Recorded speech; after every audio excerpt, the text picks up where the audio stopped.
Welcome back for another episode of Errant Adventures. As always, I'm your game master and solo player, Steve Morrison. As Ben and the others make their way to Davenar, the factions of Heartvale continue to maneuver for power. Find out what happens on episode 46, Hunters and Spies.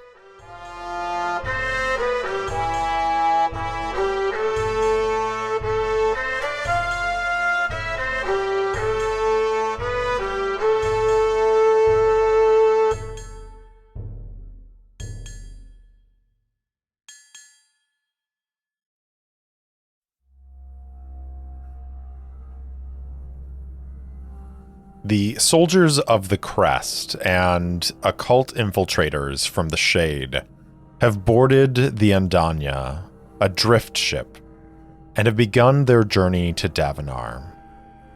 A week has passed on their journey, and they have just passed Velt, a small port that is in between Heartvale and Davenar, and that serves as a place to gain supplies.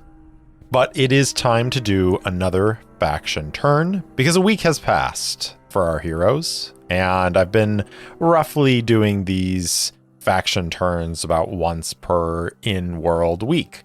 Since this is so close together with the last faction turn that I did, I'm not gonna spend too much time going over the factions and everything. We'll just cover them as we go. So let's jump right in, and I'm going to roll my d8 to get initiatives for all of our factions. So let's start with the Crest. They will act on a 2. The Vidala will also act on a 2. The Shade get an 8. The Drift get a 6. The Kingsword get a 4, and Lord DeSoto gets an 8 as well. So the Shade and the Council of 12 / Lord DeSoto get to act first. Let's go ahead and jump in with the Shade. So their faction goal is to root out the enemy. They have sent their occult infiltrators aboard the Andanya towards Davenar to help the Crest hunt down and destroy the Vidala family. So I think we can turn away from them going after the Vidala, and I think we can have them focus on rooting out the last cultists of Vargosh within the Kingsword. So they currently have, in the North Scales, they have their vigilant agents watching the Kingsword headquarters, and their vigilant agents have this ability. Whenever another faction moves a stealthed asset into a location within 1 move's distance from the vigilant agents, they make a cunning versus cunning attack against the owning faction. On a success, the intruding asset loses its stealth after it completes the move. There isn't an asset for the Kingsword in our faction turn that represents this secondary agent. So I don't know that that necessarily comes into play here, but I think we can maybe go ahead and use the Petty Seers, a cadre of skilled fortune tellers and minor oracles, have been enlisted by their faction to foresee perils and allow swift counterattacks. Maybe we can use these Petty Seers to sort out the identity of this cultist who still remains within the Kingsword organization. So none of our characters here have a specific attack except for the occult infiltrators. So they can't really attack the Kingsword. So maybe what they need to do is they need to drum up some information. So before I get ahead of myself on picking what action the Shade are going to do, I should make sure that I give them some treasure. And I went through and I already factored in what the treasure gain would be each faction turn, just so I don't have to keep trying to do the math every time we do this. So the Shade will gain 3 treasure this turn, which will take them up to 13.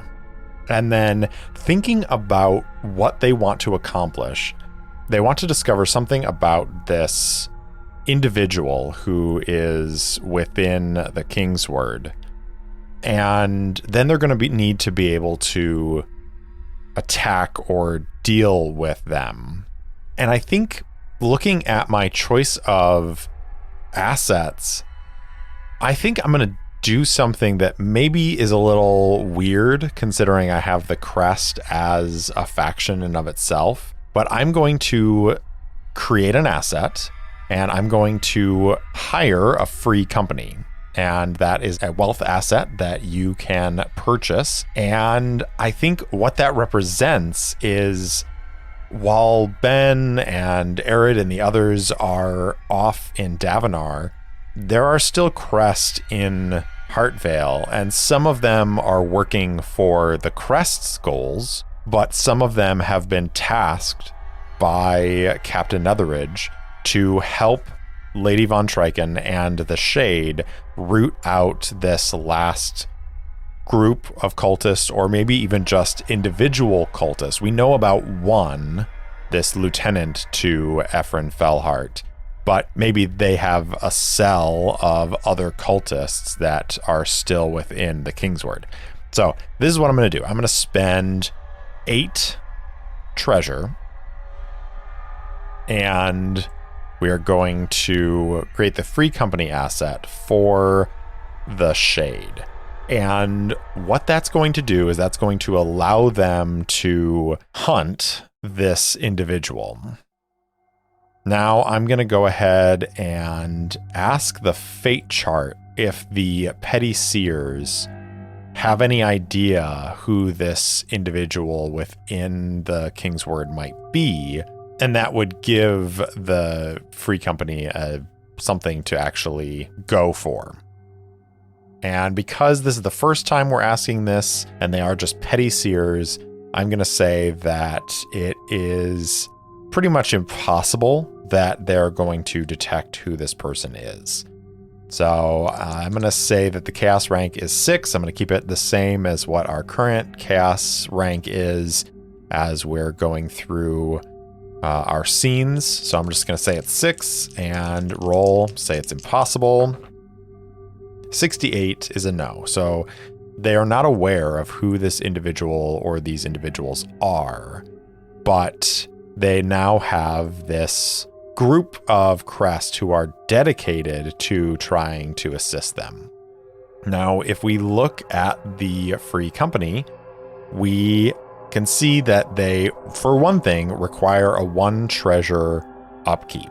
So that's going to be important to note. We haven't had anything that's had an upkeep cost yet, but at the start of every faction turn going forward, the Shade are going to have to pay 1 coin to the free company in order to keep them around. And if they refuse to do that, then there's a mechanic for rolling a d6 and you can lose the asset, or it might go rogue and attack someone who is profitable.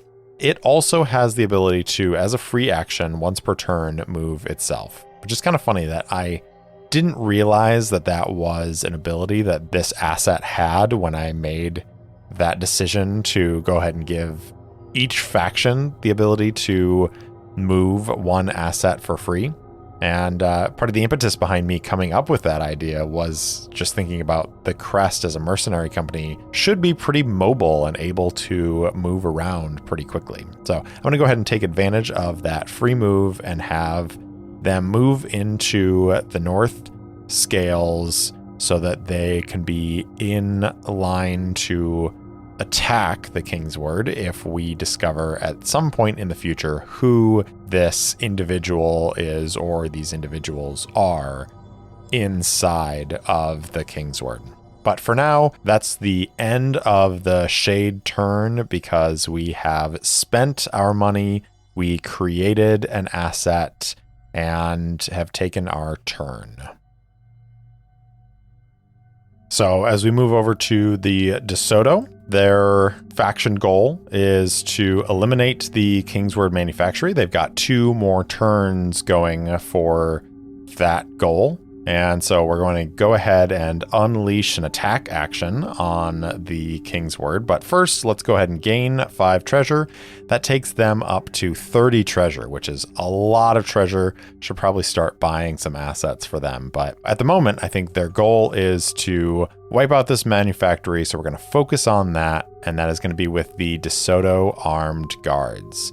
They are going to attack, and that is going to be a wealth versus force attack. So our wealth of 6 for the Council of 12. I'm going to roll my D10. Got an 8, so that's going to be 14 versus the Kingsword force, which is 2. Roll my D10. That's a 5. No chance whatsoever. So the Council of 12 are successful. Lord DeSoto's armed guards are successfully able to strike at the manufactory. See how many hit points that manufactory has. It only has 2 hit points left. So I just need to roll a 2 on the die, and I rolled a 3. So the manufactory is destroyed. Last time we saw these armed guards enter the Kingsword headquarters and create chaos. They tossed some of their papers on the ground. They threatened some of the workers who were creating these pieces of fiction. And I think this time these armed guards come in again. They do basically the same thing. And this time Mortar is there and he stands up to them, and I think gets into an argument with the captain of the armed guards. And it escalates a little bit. Weapons are drawn and blood is shed. Mortar survives, but he takes a wound and he is injured by these armed guards. A few of the armed guards are bloodied as well. There are a couple of the playwrights and the creatives who are injured as well. And as a parting shot, the armed guard captain tells Mortar that if the work in this place continues, he'll come back with more, and they won't leave anyone alive. And I think Mortar gets the message, and at least for the moment is going to close the manufactory down, which is a huge blow to the Kingsword, because that's basically a way for them to gain free money. But that successfully completes the faction goal for Lord DeSoto. That faction goal to eliminate the Kingsword manufactory is going to grant them 1 experience. So go ahead and mark down that Lord DeSoto has 1 experience that he can spend on leveling up one of his attributes. And then we've got to select a new faction goal. Again, I think Lord DeSoto isn't necessarily after the Kingsword as a whole.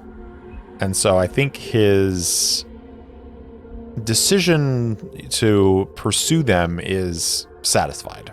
Much like his feud with the Crest. It was satisfied once the sort of terms of that situation had changed. So I think now we have to decide, what is Lord DeSoto's goal? What is his driving purpose? Is he looking to take hit point damage from enemy factions? Is he looking to destroy an enemy faction? Is he looking to eliminate another target? Does he want to expand his influence? The Peaceable Kingdom, don't take an attack action for 4 turns. Root out the enemy, destroy a base of influence of a rival faction. Sphere dominance, choose wealth, force, or cunning. Destroy a number of rival assets of that kind equal to your score or wealth of kingdoms. Spend treasure equal to 4 times your faction's wealth rating on bribes and influence. This money is effectively lost, but the goal is then considered accomplished.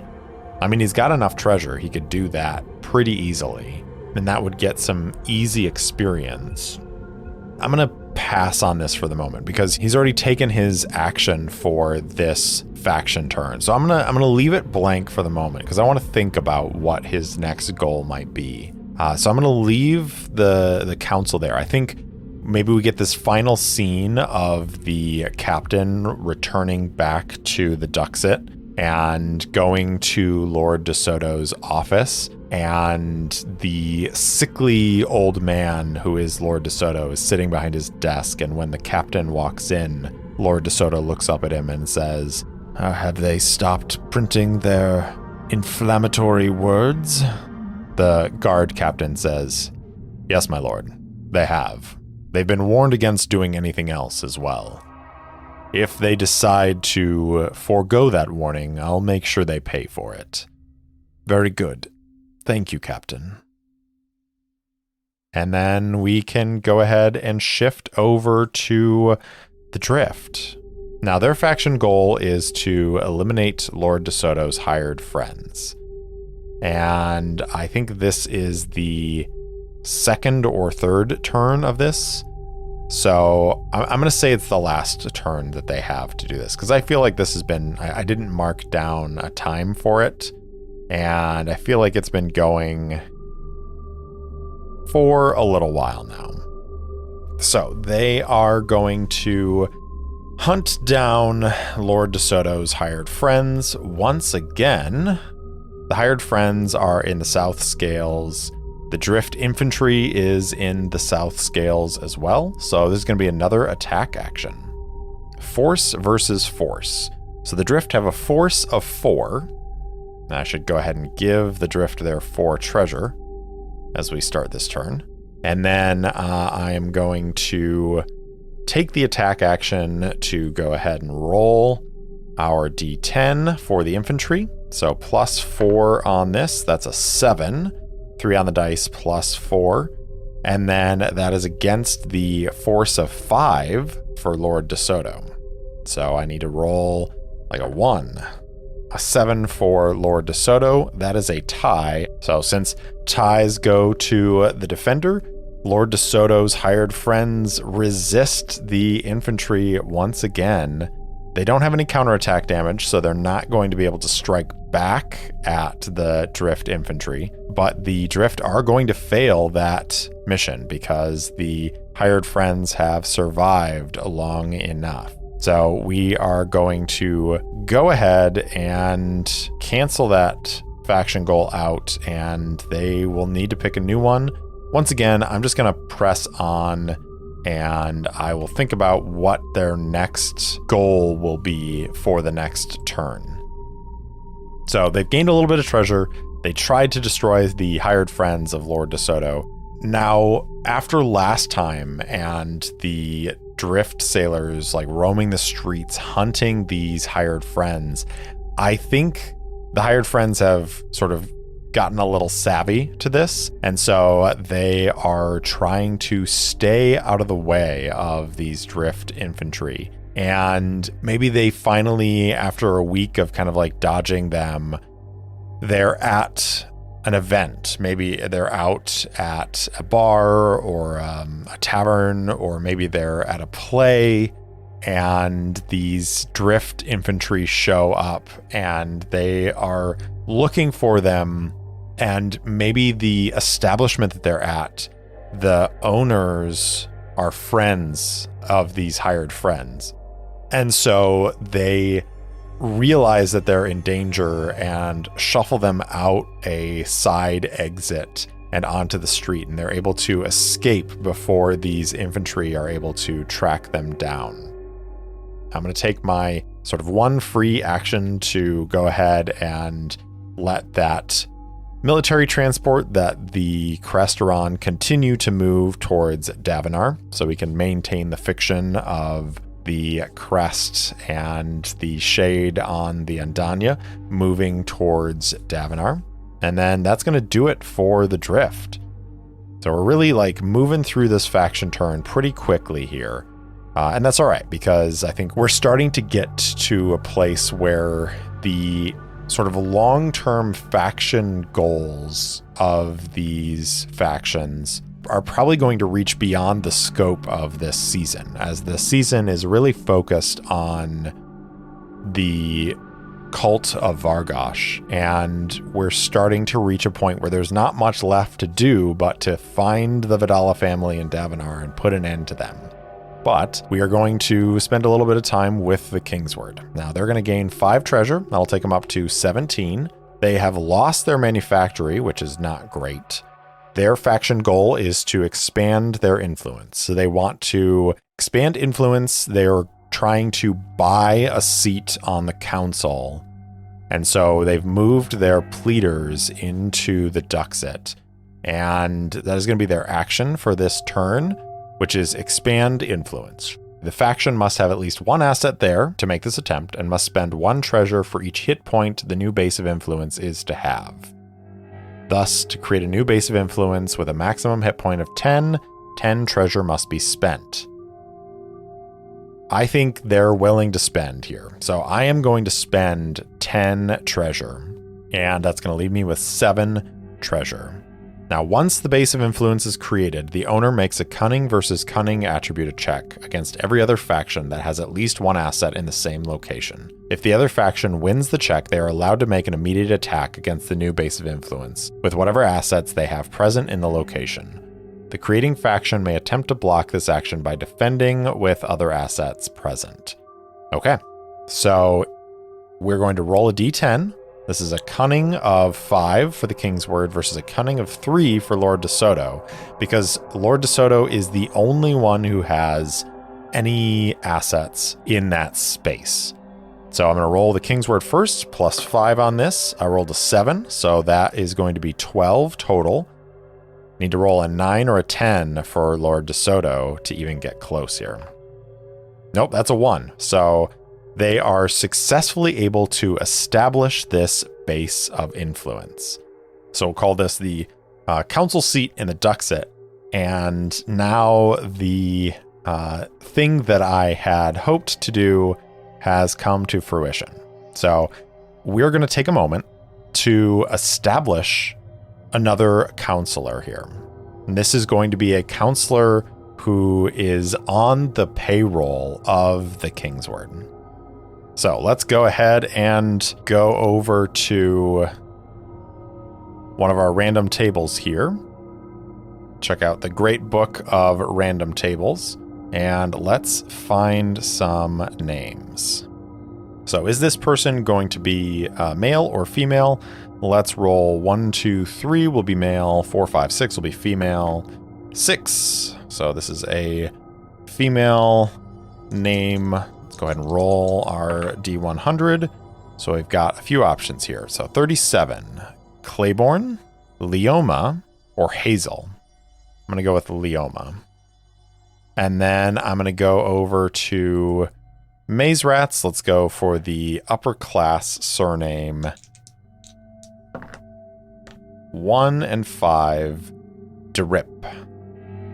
Perfect. So this is Leoma Derip. Let's find out some information about Leoma. What is her appearance like? 6 and 3, weathered, or 3 and 6, handsome. So 3 and 6, handsome. So she's beautiful.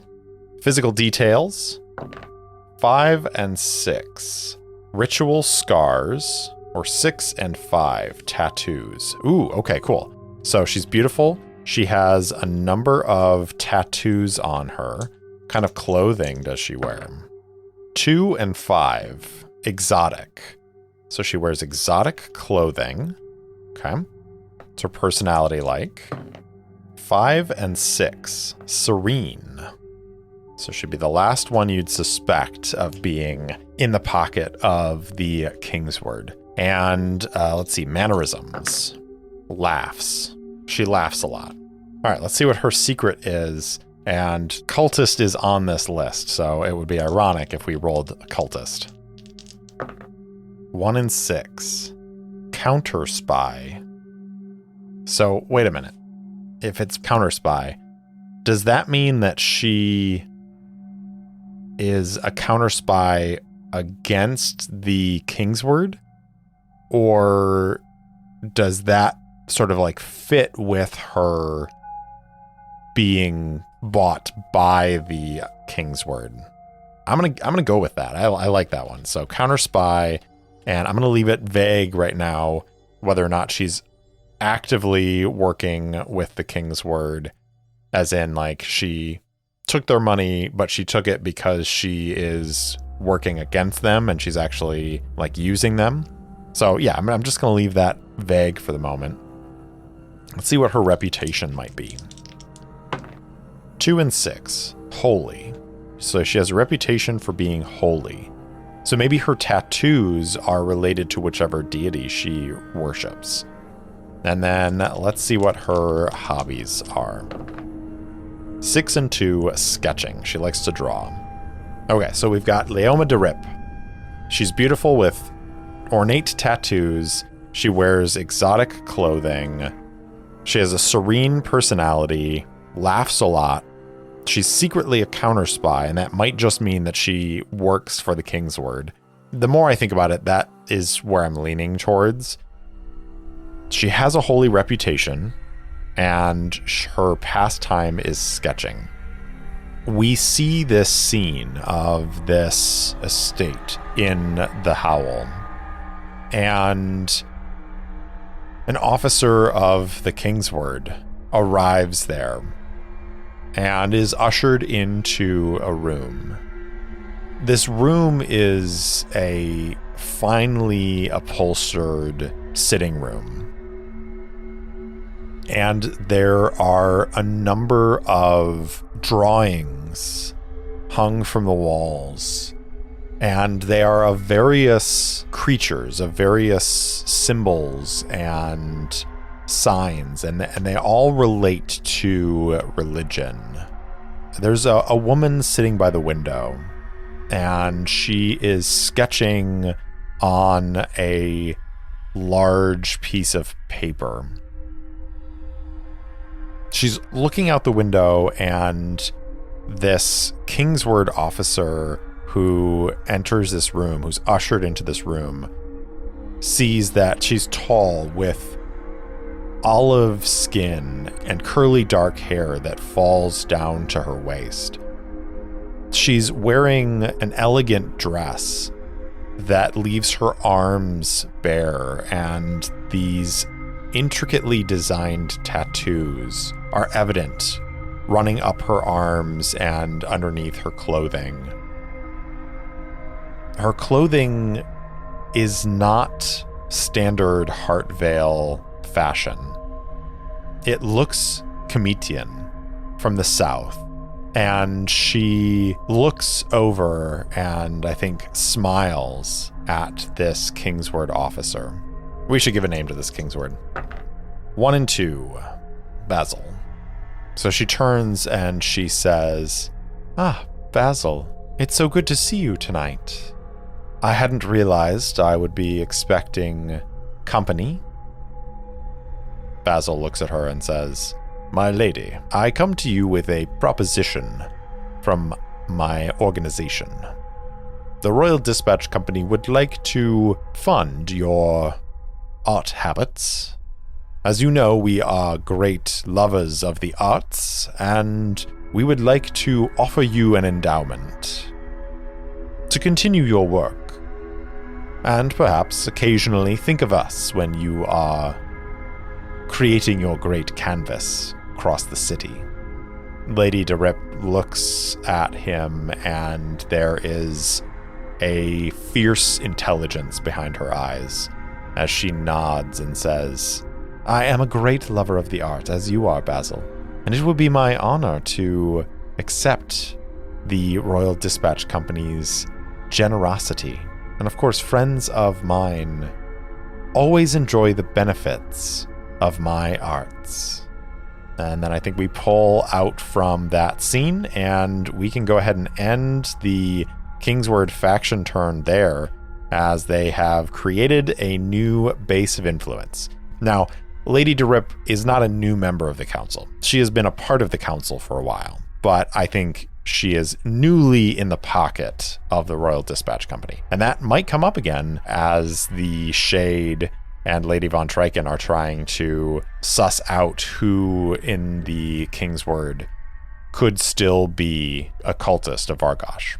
So as we move on, we've got the Crest and we've got the Vidala family.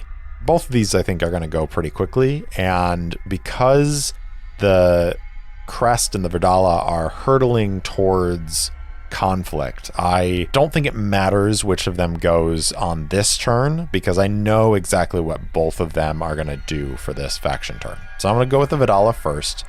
They have 4 treasure currently. I'm going to give them 3 treasure. That's going to take them up to 7. And then they are going to buy an asset. That asset is going to be an arcane laboratory. They have 7 treasure. They have to spend 6 to do it, but they are going to do so. That is going to give them an arcane laboratory. And on their next turn, they should be able to purchase some seers and then hopefully for them be able to determine the location of Vargosh's resting place. So they gained their treasure, they spent their treasure, and that is really it. I think this arcane laboratory is an extension of the scene that we saw last time, of them in the bowels of this temple surrounding this basin where they're chanting. And I think now there are drawings on the ground. There are grooves etched into the stone, and blood is running through those grooves, and there is this faint thrumming sound that is coming from this place here as they are turning the basement of this temple into an arcane focal site where they can enact powerful rituals which will help them discover the location of their god's resting place. For the Crest, they're also going to gain 3 treasure. That's going to take them up to 6 treasure. And then their goal is to increase the Crest's numbers. And so I think because they have their crack team on the way towards Davenar, and they have some of their number who have been hired out to the Shade and are sort of working with them specifically, Captain Netheridge turns his attention to furthering his recruitment. Now, let's take a look at the force assets, see what we can afford here. So we could hire some more infantry. We've got just enough for that. We could hire some witch hunters, which might be interesting because that might represent individuals who are focused on hunting mages and stuff like that. Could also hire a military transport or reserve corps. I think reserve corps could be interesting, or scouts. I think my gut instinct is leaning towards witch hunters or scouts. And if we look at scouts, they're long-range scouts or reconnaissance experts, work for the faction, able to venture deep into hostile territory. Or if we look at the witch hunters, certain personnel are trained in sniffing out traitors and spies in the organization, along with the presence of hostile magic or hidden spellcraft. These would be individuals that Lephalia was training before she left to hunt mages, and maybe she left someone behind in her place to continue this training. I feel like scouts is interesting, but witch hunters seems a lot more fun. So I'm going to go ahead and spend all 6 of my treasure to hire some witch hunters as the additional force asset for the Crest. And with that, as I always do, I think I have to ask the fate chart if they have hired enough to satisfy the requirements of this goal. Have they brought in enough people to increase the Crest numbers back to a place that they're happy with? I think it is unlikely. I would even go so far as to say very unlikely. Let's find out. We'll ask the fate chart. It's going to be a chaos rank of 6. 54 is a no. No, it is not enough. Captain Netheridge wishes to continue boosting the numbers of the Crest, which makes sense because I think they took a number of casualties in Larsha before they came to Heartvale. And while they've been recruiting people, they haven't quite filled out their numbers yet. But I think we can take a moment and let's go ahead and roll up another name. And once again, I'm going to roll 1, 2, 3 will be male, 4, 5, 6 will be female. This is a 5, so another female name. 97. Mary, Tinble, or Laurie? Let's go with Laurie. And should we give Laurie a surname? Why not? 5 and 3. Sallow. Laurie Sallow. Laurie is this woman from... Where would she be from? Let's say she's from Resden, much like the captain is. So she has this darker, sort of ruddy skin and black hair that is cut short. And she is sort of like 5'3", 5'4". She's very stacked. And I think she has the talent. She's not as strong a mage as Arid or Lephalia, but she has lephalia of the talent that she can sense and detect mages, and she can counteract some of their power. And so Lephalia was training her and a number of others to be these witch hunters, these anti-mages, to hunt and destroy mages. When Lephalia left Heartvale on this mission, she left Laurie with enough information to continue the training. And by default, Laurie has become essentially the corporal of these witch hunters.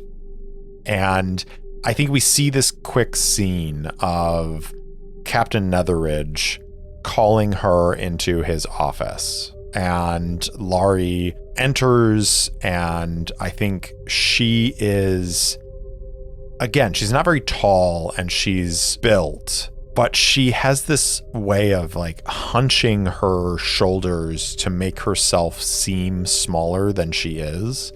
And she enters the room sort of like slouched forward a little bit, leans up against the wall and says, "You want to talk, Captain?"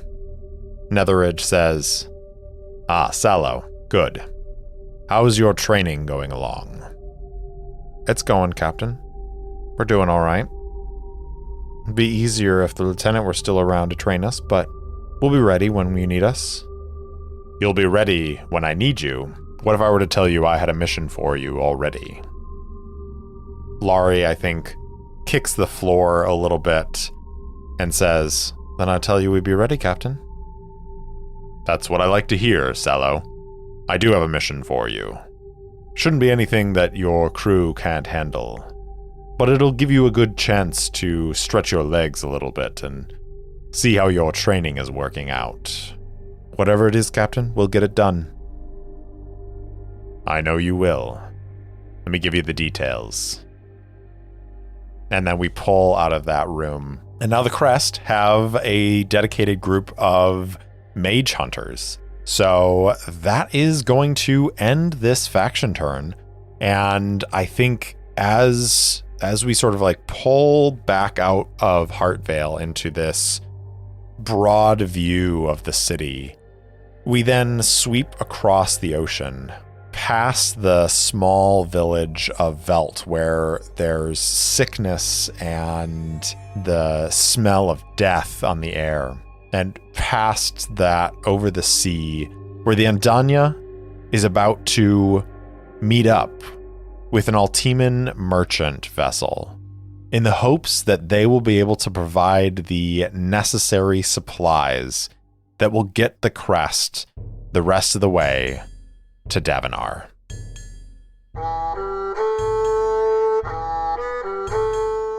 Thanks for listening to Errant Adventures, and thank you so much to Syrinscape for the lovely ambient sounds and music throughout the episode. If you enjoyed the show, please tell anyone and everyone in your life about it. And if you want to support the show directly, leave me a review or buy me a coffee at coffee.com/errantadventures. That's ko-fi.com/errantadventures. If you want to interact with me, my handle on Instagram and Twitter is @errantsolopod, or you can email me at errantsolopod@gmail.com. I also post short fiction and campaign-related materials on my website, errantadventurespod.com. Thanks again for listening, and I'll see you next time.